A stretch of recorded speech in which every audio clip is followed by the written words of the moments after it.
4, 3, 2, 1. 시사 안드로메다. 시사 안드로메다. 시사 안드로메다.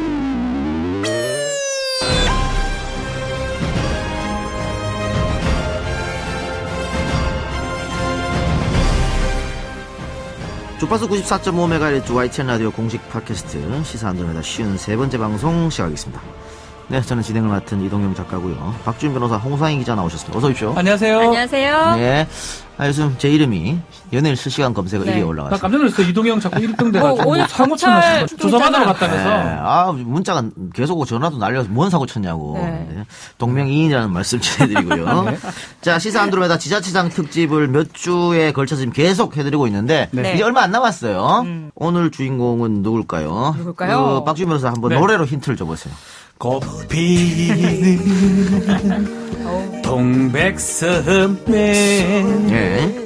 여기가 더 좋지 않나? 예, 하나 더 해봐요. 지금은 그 어디서 최강 롯데 네, 그만해요. 내 생각 잊었는가. 그만하세요. 저 좋아요 롯데자이언츠. 삼성 팬 아니에요? 예, 삼성을 좋아합니다. 그래요. 지금 노래 두 곡을 들었는데 이 두 곡만으로 오늘의 주인공을 예측할 수 있지 않을까 싶습니다. 네. 시사 안드로메다 지자체장 특집 5번째 시간. 오늘은 이 노래와 뗄래야 뗄 수 없는 곳 부산 광역시로 한번 가보겠습니다. 이 추운 날 부산에서 여기까지 네. 500km 이상. 예. 500km 이상. 네. KTX 타고 왔겠죠? 아니요. 예. 걸어서 예. 지나갔겠죠. 자, 뭐 하러 왔는지 한번 여쭈어보기로 하겠습니다. 오늘 주인공 고마세리만 물어보죠. 바로 이분입니다. 주간 안드로메다. 본부는 응답하라. 응답하라. 본부는 응답하라. 응답하라. 네, 부산광역시 서병수 시장 나왔습니다. 어서 오십시오. 네, 안녕하세요. 반갑습니다. KTX 타고 온 게 아니라 비행기 타고 왔습니다. 비행기 탔으니까 역시 금방 바쁘시니까. 오셨겠네요. 네.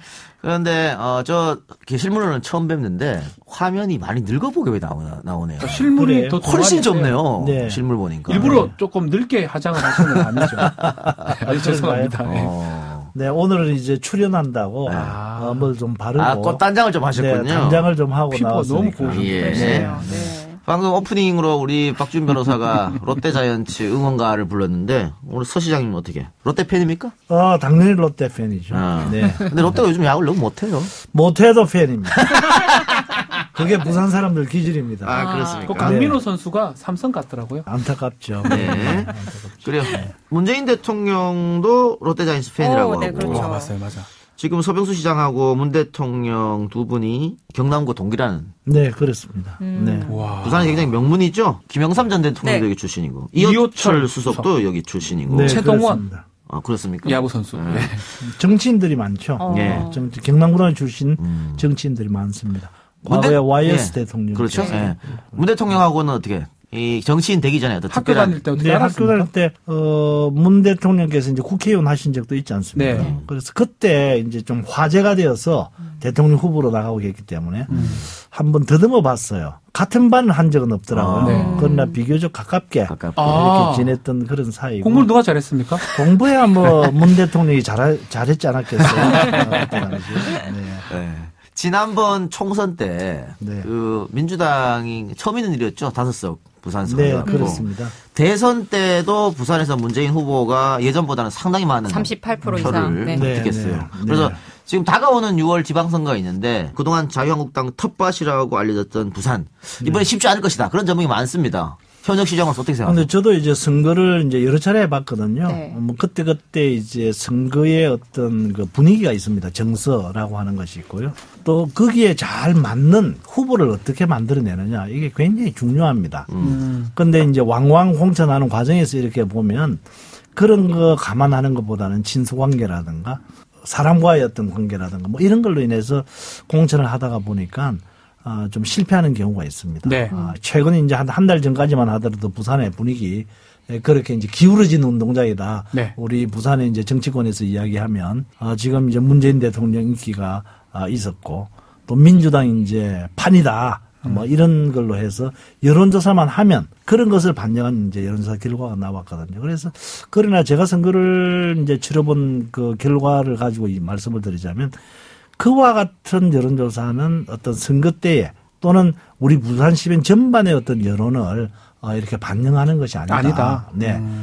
지금 현재는 이제 문재인 대통령을 좋아하시는 분들 또는 민주당 성향을 가진 분들이 많이 여론조사에 응답을 하기 때문에 그런 결과가 나오는 것이다. 선거가 가까이 되고 후보가 누구냐에 따라 가지고 많은 변화가 있을 것이다. 이렇게 봅니다. 네. 지금 굉장히 의미 있는 얘기를 해준 것 같아요. 공천 이야기도 맞아요. 합니다. 공천을 잘해야 된다. 나로 밀어달라 이런 얘기 같기도 하고. 공천이 지금 3파전 같아요. 제가 보니까 박민식 전 의원도 지금 얘기를 하고 있는 것 같고 이종혁 전 최고도 얘기를 하는데 문제는 저는 그냥 정말 제 개인적 걱정인데 네. 홍준표 대표가 칼자루를 쥐고 있다면 제 개인적 얘기입니다. 이거는 뭐 전혀 사이가 조금 그렇게 안 좋다고 이렇게 저는 그렇게 느낌이 좀 와서 사이가 안 좋은 것은 아니고요. 예. 그동안에 이제 서로 간에 오해가 있었다고 할까요? 풀었습니까? 그새? 글쎄 좀 많이 좋아진 것 같아요. 아니 홍준표 대표 그래 빨리 풀 뿐이 아니로 저는 알고 있는데 와 빨리 풀었네요. 네. 아, 뭐 좋아진 거네요, 그러면? 네, 좋아지고 있습니다. 네, 아직까지.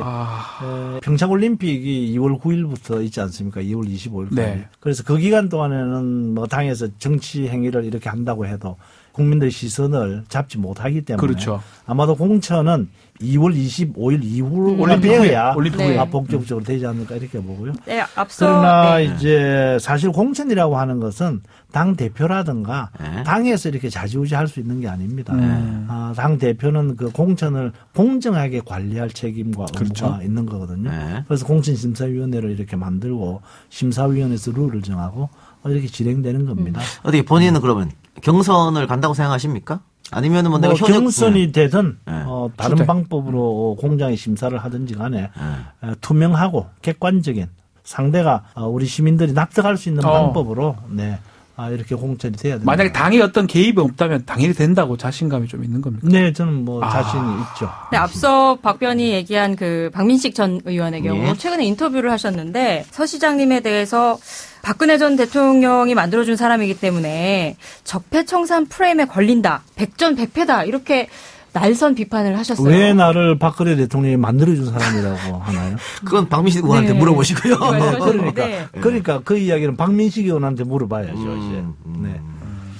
전에 이제 그 4년 전에 시장 선거를 할 적에서 그때도 고생했거든요. 네. 왜냐 그 사무총장도 했고 당에 예. 그다음에 사선 의원을 했지 않습니까? 그리고 그때만 하더라도 박근혜 정부를 만든 어떤 주역 중에 한 사람이다 이렇게 이제 평가를 되었지 않습니까? 그래서 이제 자신만만하게 시장 선거에 나가면 부산 시민들이 나를 다 알아주시겠지 않겠느냐 이렇게 생각하고 갔어요. 그건 아니더라고요.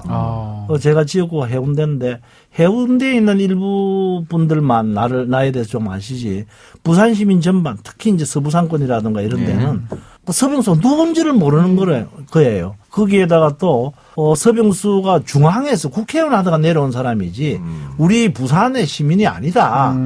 이런 이제 그 분위기가 형성이 되더라고요. 그래서 고생을 상당히 많이 했어요. 이번에도 좀 비슷한 양상이 벌어지고 있습니다. 어떤 양상이냐. 이번에는 서병수 시장이 지난 3년 반 동안에 뭘 했는지를 시민들이 잘 몰라요. 뭐, 또 눈에 띄게 안 하는 제 거 아닙니까? 딴에는 제법 열심히 하고 예. 일도 성과도 많이 있는데 제가 원래 이제 홍보하는 게 좀 서투릅니다. 그래서 남 앞에서 이렇게 자랑하기도 좀 서툴고 이래서. 그래서 이번에는 서병수가 지난 3년 6개월 동안에 뭘 했는가 이것만 확실히 우리 부산 시민들에게 알려드리면 분명히 된다. 좋은 결과 얻을 거다. 이렇게 생각합니다. 예전에 네. 공천 과정이 합리적이지 않으면 네. 내 갈 길을 가겠다. 이렇게 표현하면 네. 가는 길을 가겠다. 이렇게 한번 입장을 밝히셨는데 네. 요게 뭐 어떤 그 무소속이라든지 다른 의미를 내포한 것입니까? 공천 과정을 투명하고 객관적으로 한다면 괜찮다. 해달라. 해달라. 이런 것을 이제 강조하기 위한 이야기죠. 그 선거는 뭐 크게 뭐 구도 인물 이렇게 얘기를 하잖아요. 네, 그렇습니다. 근데 지금 당장 구도는 자유한국당에 좀 불리한 것 같기는 합니다. 네, 지금 현재는 그렇지만 그렇죠, 현재는. 뭐 앞으로 어떻게 될지 모르겠습니다만. 점점 좋아지고 있는 것 같아요. 예. 네. 자, 그럼 다음은 인물인데 네. 아직 그 여당 쪽에서 누가 나올지 전혀 모르겠어요. 모르죠. 근데 어떻게 현역 시장이니까 현역 시장 입장에서 상대 카운터 파트너가 빨리 정해주는 게 좋을까요? 늦게 정해주는 게 본인한테 유리할까요? 누가 되든 또는 언제 결정이 되든 관계없다고 봅니다. 지난 4년 동안에 제가 시장으로서 역할을 하면서 뭘 했다는 것만 우리 부산 시민들이 좀 알아주시면 분명히 당선되리라고 봅니다. 그래도 이 질문을 좀 드리고 싶어요. 이제 몇 분이 거론이 되고 있어요. 이호철 전 수석은 안 한다 그랬고 네. 오거돈 장관 지금 입당한 상황이고요. 네. 그리고 김영춘 해수부 장관도 지금 얘기가 나오고 있는데 누가 제일 만만한 이래 말하면 안 돼. 누가 좀 부담스럽습니까? 누가 나오면 부담스러울 것 같아요. 사실 오거돈 선배 같은 경우는 저는 고등학교 때 이제 선배거든요. 네. 그리고 또 그렇게 먼 사이도 아닙니다. 그런데 전번에 선거를 해서 승패가 갈라졌지 않습니까? 그때는 그렇게 이겼었지 않습니까? 그리고 그 이후에도 또 만나서 저희들 뭐 2030 등록 올림픽을 유치하는 데 있어 가지고 거기에 같은 공동 대표도 하고 같이 지금 잘 지내고 있습니다. 그래서 또 한 번 붙어서 또 만일에 오선배가 패배를 한다라고 하면 참 인간적으로 영원히 못 볼 수도 있어요. 인간적으로 좀 마음이 아프다. 예. 이래서 좀 피했으면 좋겠다 이런 생각을 좀 오, 많이 패한다고 보시네요. 그냥 어차피 누구든들 이길 수 있으니까 오거돈 전 장관보다는 네. 뭐 김영춘이 나와도 누구나 네, 상관없다 이런 다른 분이 말씀 좀 같네요. 나왔으면 좋겠다. 이런 이런 자신감이네요. 생각을 예. 그 아까 전에 그 내가 뭘 했는지 좀 알려야겠다 이런 말씀하셨는데 네. 그 2017년에 있었던 전국 시도지사 직무수행 긍정평가 부분에서 최하위를 기록했어요. 여기에 대해서 어떻게 해명할 시간을 그 좀 이야기가 드려야 아까 제가 말씀드렸지 않습니까? 시장이 어떤 일을 했느냐를 가지고 평가하는 게 아니라 그 상황에서의 그때 당시의 어떤 정치적인 어떤 구도에 의해 가지고 사람들이 응답을 하는 것 같아요. 그래서 아까도 말씀드렸지만 여론조사 지형 자체가 지금 기울어진 운동당이다 부산에서. 네. 그렇기 때문에 그리고 또 문재인 대통령 임기 초반이지 않습니까? 거기에다가 문재인 대통령이 또 부산 출신이고 이러기 때문에 그 성향을 가진 사람들이 집중적으로 빨리 응답을 하기 때문에 자연스럽게 그런 결과가 나올 수밖에 없다. 그래서 그러한 뭐 여론조사라든가 또는 뭐 지지도라든가 이런 것들에 대해서 연연하지 않는다라고 하는 것을 분명히 말씀드립니다. 그럼 본인이 판단했을 때 내가 했던 행정 4년간 점수를 매기면 몇 점 줄 수 있을 것 같습니까? 저는 과거 한 1년 전에 누군가 그렇게 묻길래 과거에는 물으면 한 60점, 55점 이렇게 이야기했습니다만 그 이제 안 되겠다. 수행평가랑 비슷하네요. 지금. 나도 내가 했는 것을 내 입으로 좀 잘했다고 좀 하자. 이래서 한 80%. 80점. 이렇게 80점. 이렇게 이제 그러면 준 적이 있습니다. 옆에 있는 경남도나 뭐 대구나 울산은 몇 점 정도 드릴 수 있습니까? 글쎄, 그건 뭐 내가 어떻게 평가할 수 있는 상황은 아니라고 봅니다. 그러나 저는 이렇다고 봅니다. 저는 사실 정치를 하면서 어떤 그 쇼맨십을 가지고 또는 4년 후에 내 선거에서 이기기 위해 가지고 포퓰리즘적이라든가 또는 사람들의 마음을 단기간에 자로잡는 그런 정책을 하는 그런 생각이 추호도 없었습니다. 그래서 우리 부산이라고 하는 도시를 정말 따뜻하고 안전한 도시, 번영한 도시 이렇게 만드는 키트를 좀 만들자. 그래서 그 당시에는 사람들이 싫어하기도 하고 좀 비판적인 그런 일들도 먼 장래를 보고는 이건 해내야 되겠다라고 한다면 비판을 무릅쓰고 해서 여러 가지 이제 갈등도 있었고 뭐 그런 일들이 좀 있었습니다. 다만 중요한 것은 뭔가 하면 우리가 이 경제성장이라든가 또는 제대로 된 도시를 만드는 것이 단시간에 만들어지는 거 아니지 않습니까? 그렇죠. 이게 씨를 뿌리고 물을 주고 자꾸 나무를 키우듯이 이렇게 가꾸어 나가야 됩니다. 그래서 긴 호흡을 가지고 해야 되겠다. 그래서 제가 반드시 재선을 해야 되겠다. 이렇게 생각하는 거예요. 처음에도 내가 부산시장에 도전을 할 때도 그렇습니다. 내가 2번은 해야 되겠다. 왜냐하면 4년 정도 가지고는 내가 가지고 있는 부산이라고 하는 꿈꾸는 부산이라는 도시 만드는 기틀을 만들지 못한다. 라고 생각을 했고 막상 이제 시장을 해보니까 그게 뭐 현실로 드러나고 있습니다. 이제야 착공하는 것도 있어요. 취임 초부터 부지런히 이제 일을 했는데도 불구하고 행정 뭐 절차를 밟는다든가 국비를 확보를 한다든가 또 사람들의 어떤 갈등을 조정을 한다든가 이렇게 하면 1년, 2년, 3년이에요. 후딱 가버려요. 그래서 지금 이제 드디어 뭐 행정 처리가 완료가 돼서 이제 착공을 하는 그런 것들도 있고 하기 때문에 그 틀을 만들려고 하면 최소한 한 2번만 딱 하면 8년이죠. 8년 정도만 하면 그런 틀을 만들지 않을까. 그리고 또 한 번 하고 만다든가 이렇게 해서는 안 된다고 봅니다. 근데 뭐 네. 시장님 한 번 더 하고 싶다고 되는 건 아니니까. 부산 시민의 선택이니까요. 그렇죠. 네. 그건 두고 당연하죠. 봐야 될 거고. 네. 프로필 보면 한나라당 여의도 연구소 소장을 하셨는데 네. 이거 언제 이명박 대통령 때 이명박 했죠. 네. 이거 질문을 왜 드리냐면 사실 그 민주당 계열 정당에서 다른 게 겁나는 게 아니고 항상 이 한나라당의 여의도 연구소를 겁나요. 여연이죠, 여연. 네, 그렇습니다. 너무 막강한 정보력. 네. 그리고 뭐 프레임을 짜는 능력, 선거판 기획하는 능력이 이게 너무 뛰어나다. 네. 근데 요즘 한나라당 여의도 연구소가 예전 같지 않다는 얘기가 계속 나오고 있거든요. 네. 연구소 수장 출신에서 그런 얘기 들으면 어때요? 후배들 보면 좀 답답하죠. 네, 거기까지 깊이 생각해보지 오로지 부산만 부산만 선거만. 생각하니까 중앙 정치보다는 어쨌든 여의도 네. 연구소가 정말 우리가 정책을 이렇게 만들어내고 네. 우리 자유한국당에 가야 될 어떤 그 방향 제시라든가 이런 것들을 충실히 하는 그런 그 연구원입니다.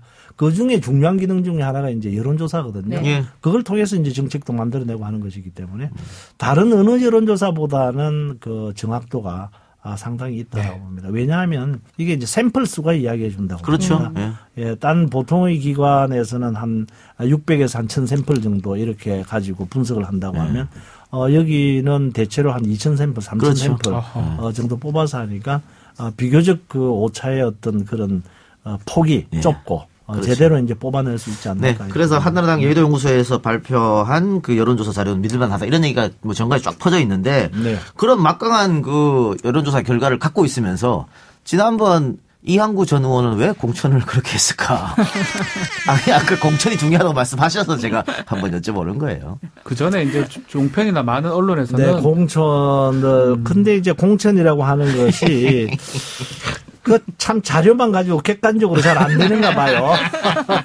그러니까 알겠습니다. 가끔씩 그런 실수가 이제 나오고 하지 않겠습니까? 그러면 실수입니까? 자, 공천만 잘했으면 이길 수 있었습니까? 저도 그렇게 생각합니다. 네. 아. 저도 그렇게 생각합니다. 네. 저도 그렇게 생각합니다. 최근 보도를 보면 그런데 서병수 시장님께서 문재인 대통령이 하시는 일에 대해서 비판하시고 계신다. 최근에 와서. 네, 최근에 와서 페이스북 좀 통해서 비판하면 안 됩니까? 뭐 예를 들어 평창 올림픽 단일 그건 비판하는 등구선이라든지 것을 비판하는 네. 느낌으로 말씀을 하시길래 저는 왜 그런 비판을 하는가 하면요. 사실 그 대통령이 어느 당에서 되든지 간에 대통령이 되었으면 그 대통령께서 잘 정책을 추진을 하셔서 그 5년간 잘 되고 또 성공적인 대통령이 되는 것이 우리 국가와 국민을 위해서 바람직하고 필요한 거 아니겠습니까? 네. 선거 기간 동안에 저희들이 정책을 많이 만들었습니다. 그래서 그런 것을 각 당에다가 전부 제출을 다 했어요. 설명도 하고 또 이제 대통령 선거 기간 말씀하시는 네, 거예요? 대통령 선거 기간 동안에 그 다음에 또 각부 장관들에게도 정책 이번에는 이제 그 인수위원회 같은 게 없기 때문에 아마도 장관들이 역할이 굉장히 클 것이다. 정책을 만드는데. 그래서 장관들에게도 다 이제 전해드리고 설명도 드리고요. 또 막상 이제 대통령이 되시고 나서 정부에다가도 계속 제출을 했습니다. 그래서 이제 그 대통령 되시고 나서 펼쳐내던 정책을 보니까 여러 가지 우리 것들을 막 한 90% 정도 이렇게 채택을 한 것 같더라고요. 잘하고 예를 있어요, 들자면 협치네, 협치. 네. 일자리 근데 창출. 그걸 비판을 하고 합니까? 그래서 이제 들어보십시오. 일자리 창출 문제라든가 또는 이제 그 도시 재생 그 문제라든가 뭐 이런 것들 또 이제 하려고 하다가 지금 되는지는 모르겠습니다만은 주민자치위원회를 이렇게 활용을 해서 주민자치위원회, 어떤 그런 그 동네 공동체를 복원을 시켜서 따뜻한 사회를 만드는데 무슨 확실한 투자를 하겠다. 뭐 이런 여러 가지 정책들이 있습니다. 그런데 이름은 그렇게 나오는데 내용을 들여다보면 상당히 우리하고 좀 이렇게 간극이 있는. 다르다. 우리가 지향하는 어떤 정책적 목표하고는 다른, 예를 들면 일자리 창출도 저는 행정이 하는 것이 지원하고 약간의 방향, 뭐 이런 걸 틀어주고 마중물을 주는 정도. 네. 그래서 민간 부분에서 일자리가 창출이 된다고 생각을 하는데 자율적으로. 뭐 정세를 한다든가 세금을 가지고 일자리 창출을 만든다라든가 하는 거. 그건 맞지 않는 거다라고 생각을 하는 거죠. 도시재생 뉴딜 정책만 하더라도 말이죠. 네. 사실 제가 이 도시재생에 대해서는 법도 제가 만들었었고 또 부산에서 집중적으로 하고 있거든요. 과거에 왜 제가 이걸 집중적으로 하느냐 하면요. 과거에 DJ 정권, 노무현 정권 한 10년 동안 이렇게 지속하면서 농촌을 이제 변화시키기 위해서 10년 동안에 한 119조를 투입을 한 적이 있습니다. 네. 그래서 여러분들 보시면 알겠지만은 농촌 구석구석에 어떤 그 도로가 만들어진다든가 문화재가 관리가 된다든가 잘 만들어져 있어요.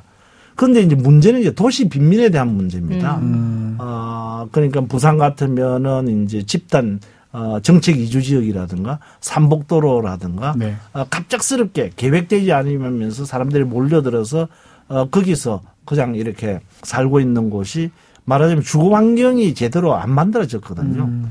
여기야말로 중앙정부가 집중적으로 투입을 해서 주거 환경을 개선시키고 잘못 만들어진 어떤 공단이라든가 이런 것이 있으면 도시 재생을 통해서 제대로 현대화시켜야 됩니다. 네. 그래서 그것을 위해서 이제 해야 되는데 이번에 첫 번째로 이제 발표된 것을 이렇게 보니까 중소도시에 그런 도시 재생이 필요 없는 곳에다가 막 이렇게 돈을 깔았더라고요. 그리고 대도시에는 거의 없어요. 우리 부산도 한 군데밖에는 그런 예산 배정이라든가 하는 것도 했으면 좋겠다. 알겠습니다. 질문은 짧았는데 대답을 너무 네. 길어요. 설명할 게 많으니까. 방송에 협조해 주세요. 자, 그럼 여기까지 네. 듣고 그 부산 이야기하고 뭐 다른 이야기 또 현안 관련돼서는 좀 뒤에서 듣기로 하고요. 일단 여기서 서병수의 내구적 밖에 사연인데요. 요걸 한번 알아봅시다. 원희룡 제주지사나 서울시장, 박원 서울시장 같은 경우는 선거. 서울, 제주 이런 것만 적었습니다. 예. 양심껏 적어주시면 좋을 것 같습니다. 네. 아내를 적으시네요? 아닌가요? 예. 제일 큰 곳에 지금 여기서부터는 팟캐스트로 확인하세요. 우리 서 시장이 워낙 답변을 길게 하셔가지고 질문이 많은데 다 못하겠네요. 이제 한 10분밖에 남지 않았어요. 부산에서만 사선을 하셨잖아요. 16대부터 19대까지. 근데 친박이 몰락하고 MB 뭐 전 대통령이 수사를 받고 이런 걸 보시면은 좀 답답하고 그런 어떤 심정이 있으실 것 같아요. 네, 답답하죠. 사실 지금 현 정부 들어와가지고 적폐 뭐 청산이다 이렇게 해서 과거에 잘못된 관행을 이렇게 바로잡겠다라는 취지로 시행은 하고 있지만 또 보면 과거의 관행을 그대로 답습하고 있다고 봅니다. 과거부터 지금까지 보면 우리나라는 사람을 이렇게 중심으로 모였다가 헤어졌다가 하지 않습니까? 과거에 뭐 YS라든가 DJ라든가 이런 이제 걸출한 분들 또는 뭐 노무현 대통령이라든가 또 나중에는 박근혜 대통령도 마찬가지고 이명박 때도 그랬고 여하튼 그때에 이제 사람을 따라서 이렇게 자꾸 왔다 갔다 하고 하니까 우리 정치가 발전을 하고 우리 국민들을 위한 어떤 정책을 만드는 데는 한계가 있었던 것 같습니다. 그래서 이제는 예를 들어서 현재 정부 자체가 좌파다 아니면 친북 성향을 가지고 있다 이렇게 한다라고 하면 이제는 보수다 우파다 이런 가지고 있는 어떤 가치점을 가지고 사람들이 모여서 정책 대결을 해 나간다라고 한다면 앞으로 그런 과거의 어떤 관행, 관습, 나쁜 관습에서 진전이 있지 않을까 이렇게 생각합니다. 박근혜 전 대통령도 구속됐고 지금 배덕강 의원도 구속됐고 국회의원 사표를 제출했다는 얘기 들었어요. 네. 근데 LCT 문제 때문에 구속된 건데 이 LCT 때문에 서병수 시장도 굉장히 네, 많이 시달린 걸로 알고 있습니다. 1년 동안 지내놓고 보니까 저를 겨냥을 해서 수사를 한 것 같은 그런 이제 느낌이 들 정도로 많이 시달렸죠. 주변에 제 주위에 제 동생들부터 시작을 해서 제 주위에 있는 사람들 계좌 추적 전부 다 했더라고요. 나중에 6개월 후에 날라오는 거 보니까. 네. 제가 이제 사실 그렇게 이제 비판을 받는 것은 저와 가까운 사람이 두 사람이 거의 연루돼 가지고 사실 그런 처벌을 받았기 때문에 그렇긴 한데 저는 정치를 하면서 거기에 연루되지 않고 정말 깨끗하게 정치를 하기 위해서 굉장히 노력했던 사람이다. 그만큼 1년 이상을 이렇게 수사를 했어도 결과적으로 나온 게 없으니까. 아무런 그런 것이 없으니까. 근데 오해를 받을 수밖에 없었던 게, 그 원래 이제 그 서병수 시장이 지역구가 여기였어요. 지역구. 그리고 그 지역구를 이어받은 해운대? 배덕강 의원이 구속됐고, 또 가까운 사람도 연루됐고, 이러다 보니까 끊임없이 구설수를 하는데. 그래서 그 점에 대해서 참 미안하기도 하고. 억울하기도 하고. 억울하기도 하고. 네, 그렇습니다. 알겠습니다. 이것도 질문을 좀 드리면 또 네. 아픈 부분이긴 한데요. 다이빙벨 부분요. 부산 독립영화제에서 네. 지금 이 책임을 조금 물을 것 같은데 이 부분 다이빙벨 부분에요. 네. 김기춘 실장이 구속된 네. 서 씨한테 직접 전화 걸어서 다이빙벨 못 틀게 하라. 뭐 이런 법적 증언도 나왔었거든요. 협조했다 뭐 이런 얘기도 있고요. 이 부분에 대해서도. 시장님께서. 이렇습니다. 그 지방자치단체장에게 비서실장이라든가 장관이 구체적으로 어떤 사안을 가지고 뭐 이렇게 하시오 저렇게 하시오 할 수 없습니다. 아, 전화 받은 적이 없습니까? 그러면? 받은 적이 있죠. 전화를 내가 받았다. 아, 요건에 관해서. 네, 요건에 관해 가지고 받은 적이 있죠. 받은 적이 있어요? 김기춘 실장한테도 제가 받았고 또 그때 당시에 문광부 장관한테도 누구였는지 김종덕이겠죠 아마도. 받은 적이 있어요. 그러나 그 다이빙벨 때문에 이렇게 어수선하니까 걱정을 하는 그런 전화였었습니다. 뭘 구체적으로 못 틀게 해라, 이렇게 하시오 이런 거. 저렇게 하시오 뭐 이런 못 틀게 하라 뭐 이런 전화가 아니었고 그래서 그런 데 대해서 좀 신중하게 좀 하는 것이 좋지 않느냐 뭐 이런 정도의 전화였고요. 그러나 서로 그런 전화를 제가 시장으로서 받았다고 하더라도 그걸 따라 하겠습니까? 저는 시장으로서 360만 시민들과 함께 가야 되는 사람인데 그래서 그때 당시에 거기에다가 또 그때 하태경 의원이라든가 아니면 많은 이제 시민단체 부산에 있는 시민단체들에서도 부산국제영화제에 대한 어떤 여러 가지 비판과 또 다이빙벨은 안 틀었으면 좋겠다라고 하는 그런 여론들이 있었습니다. 그래서 제가 다이빙벨은 안 틀었으면 좋겠다 한번 이야기를 한번 한 적은 있었고 그러나 그럼에도 불구하고 다이빙벨을 상영을 했습니다. 그리고 그 이후에 저희 시에서 직접적으로 그 다이빙벨을 틀었다는 데 대해서 어떠한 조치도 취하지 않았거든요. 지원도 그 계속해서 했었고 변함없이 또 중앙정부에서 예산을 조금 이렇게 그 깎은 이런 부분에 대해서도 추경 때 오히려 더 만들어서 그것도 지원을 하고 했었습니다. 이용관 집행위원장 해임한 거는 아니 해임이 아니죠. 네. 이용관 집행위원장도 그때 당시에 3년임을 해서 임기가 만기가 된 겁니다. 예. 물론 더 할 수는 있었죠. 그러나 그때에 이미 이제 검찰에 기소가 되고 뭐 이랬기 때문에 검찰에 기소가 된 사람을 계속해서 어떻게 할 수 있느냐. 이렇게 해서 그냥 자동적으로 우리가 추천하지 않음으로 인해 가지고 그걸 계속하지 못했을 뿐이죠. 뭐 해임을 했다거나 그랬던 적은 없다는 것을 분명하게 말씀드립니다. 그런데 영화인들은 그렇게 생각하고 있지 않는 것 사과를 같아요. 요구하고 네, 있고 그렇죠. 독립영화협회 네. 부산독립영화협회 왜냐하면 이제 네. 감사원에서 감사를 했고 그 감사원 결과에 우리로 하여금 고발을 하게 했고 그렇죠. 또 우리가 고민을 많이 했어요. 그리고 또 이용관 씨하고 직접 우리가 의논까지 했다니까. 이게 이런 상황인데 이거 어떻게 해야 이것을 좀 피해갈 수 있겠느냐. 그런데 우리 공직사회라고 하는 것이 그렇지 않습니까? 횡령이라든가 무슨 돈에 대해서 조금이라도 무슨 문제가 있으면 스스로 이제 그 자정하는 노력을 하는 그런 기관인데 감사원에서 지적을 해가지고 분명한 사실이 드러났는데도 불구하고 방치할 수 없지 않습니까? 그래서 검찰에 이제 고발을 한 거고 검찰에서 기소를 했고 또 사법부에서 1차, 2차 유죄로 나왔습니다. 그래서 오늘 아마 3심 선고가 있었는데 그거 받아들여져 가지고 2심 형량 그대로 상소 기각이 됐거든요. 네. 그러니까 법적으로 그것이 그때 우리 고발했던 이런 것들에 대해서 이제 법적으로 다 조치가 취해졌기 때문에 저는 그 다이빙벨 사태에 대해서 무슨 그 영화계를 무슨 괴롭히기 위해서 뭐 그렇다든가 아니면 네 편, 내 편을 갈라가지고 내 편이 아니니까 뭐 추호도 그런 일은 없다라고 하는 것을 분명히 말씀. 그러면 어쨌든 제가 조금 더 말씀드리고 싶은 것은요. 사실 이 이야기를 하면 이제 시간이 조금 지났기 때문에 이야기를 하다가 보면 여러 가지 그 생각들이 많이 납니다. 그때 어떤 분위기였는가 하면요. 사실 이제 그 우리 부산국제영화제가 한 20년 했지 않습니까? 이용관 씨 같은 경우는 그때부터 지금까지 그 사람들이 그대로 진행되어 온 겁니다. 그런데 부산의 입장에서 보면은 61억이라고 하는 돈을 예산을 매년 지원해 주고 있습니다. 네. 지금도 마찬가지입니다만은. 그러면서 국제영화제 기간 동안에 잠시 영화인들이 와가지고 잔치 한번 벌리고 이렇게 나가다가 보면 부산에 무슨 영화배우 하나 배출을 해냈습니까? 아니면 영화감독 한 사람 그 부산국제영화제를 통해서 만들어냈습니까? 아니면 부산국제영화제 산업을 발전시켰습니까? 이런 데 대한 어떤 비판이 그때 많이 있었습니다. 그래서 이런 것들에 대한 혁신 반드시 있어야 된다. 이런 것들이 이제 우리 부산 사회에서 이야기가 됐고 그걸로 인해 가지고 좀 부딪힌 측면. 정리해 주세요. 그거 봐요. 제가 이런 것이 있다는 거는 말씀드립니다. 앞에서 짧게 대답해 달라고 그랬죠. 지금 시간이 없으니까 지금 하고 싶은 말 못 하고 있는 거 아니에요. 자, 그러면 다른 거 하나 묻겠습니다.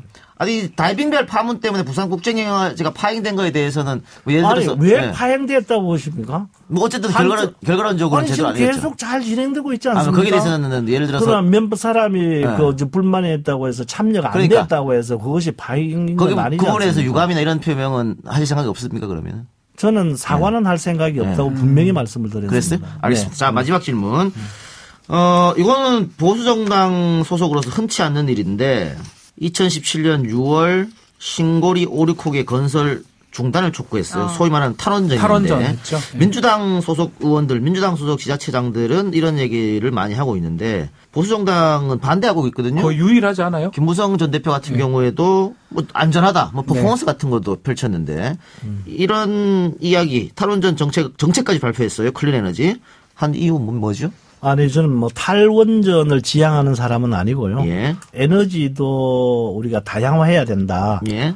그래서 말하자면 에너지 정책의 어떤 폴리스 믹스, 이런 이제 정책을 추구를 하고 있습니다. 다만 그때 당시에 이제 후쿠시마 원전 사태로 인해 가지고 원전에 대해서 우리 그 시민들께서 굉장히 불안하고 안전 문제에 대해서 굉장히 좀 이제 신경을 곤두세웠을 때 아닙니까? 네. 네. 그래서 안전한 사회를 만들기 위해서는 기본과 원칙을 지켜야 된다. 그래서 마침 그때 원전 1호기가 설계 수명 30년이 있었는데 설계 수명을 다하고 한 10년을 연장을 했어요. 10년 연장하고도 이제 전문가들 입장에서는 그것이 아직 쓸만하다. 예? 안전하다. 이런 이제 의견이 많이 있었습니다. 그러나 쓸만하고 안전하고 아깝다고 하더라도 예. 안전한 사회를 만들기 위해서는 원칙을 지켜야 된다. 그것이 뭐냐? 설계 수명도 하고 한 10년 됐으니까 이것을 통해서 관행을 한번 만들어 보자.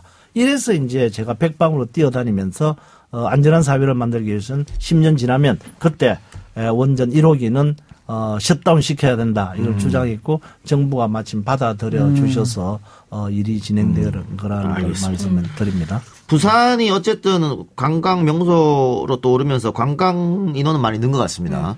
네. 그런데 그 알려진 곳 말고 서병수만 아는 곳. 해운대 국제시장 뭐 이런 그런 데 데 말고 그거 말고. 말고 네. 그거 다 아니까 우리 저희한테 그 소개해 주실 만한 마지막으로 아주 진짜 마지막 질문입니다. 숨겨진 시간이 보석 같은 장소. 예.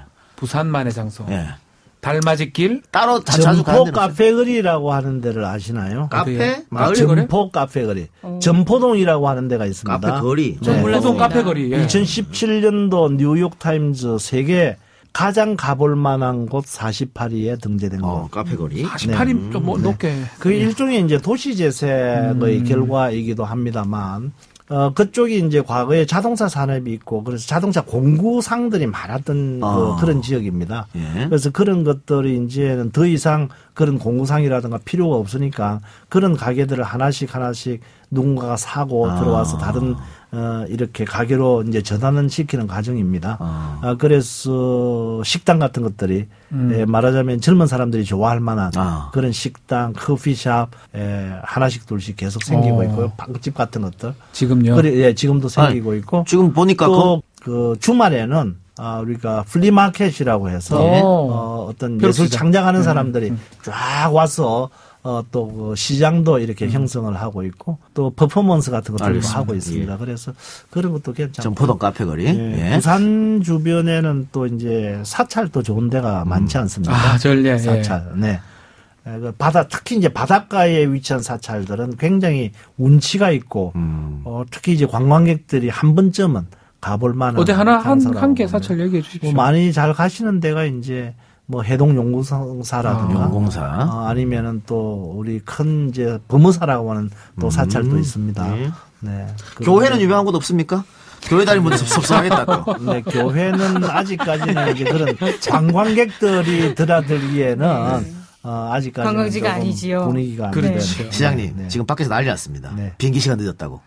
제가 빨리 대답해 달라고 그랬잖아요. 시장님하고 얘기 좀 많이 근데 하고 질문 싶은데. 많이 못했어요. 네, 그래요. 대원도 있고. 어차피 비행기 시간도 됐고 우리 방송 시간도 다 됐습니다. 네, 그럼 네. 여기서 마쳐야 될 것 같은데 네. 저희가 항상 추 선생님한테 엔딩곡을 선정할 기회를 드립니다. 오늘 어떤 곡을 저희에게 들려주시겠습니까? 선곡 이유도 같이요? 네. 일어나 한번 해볼까요? 김광석의 일어나. 네, 김광석이 일어나. 이 노래 좋아하세요? 네, 좋아하죠. 어떤 이유로 선곡하셨어요? 옛날에 제가 이제 정치에 입문을 할 때 이회창 후보의 대통령 선거 지역 책임자로 제가 입문을 했습니다. 예. 입문을 그때 이제 패배를 하고 다음을 도모하기 위해서 이 절치부심할 때 이 노래를 알게 됐고 그때 제 심정을 그대로 이야기. 일어나 이렇게. 일어나. 2002년 때입니까 그때? 아니죠. 그럼. 97년. 아, 첫 번째 패배했을 때. 네, 첫 번째 패배. 그리고 일어나지 못하고 또 졌네요. 또 졌잖아요. 네, 또 졌어요. 알겠습니다. 자, 그럼 서병수 시장이 추천해준 일어나를 들으면서 네. 저희도 오늘 방송 마치겠습니다. 라디오 버전 여기서 끝나지만 팟캐스트 버전이 계속되니까 계속 듣고 싶은 분들은 팟캐스트 버전 넘어오시고요. 서병수 부산 광역시장님 대단히 고맙습니다. 감사합니다. 감사합니다.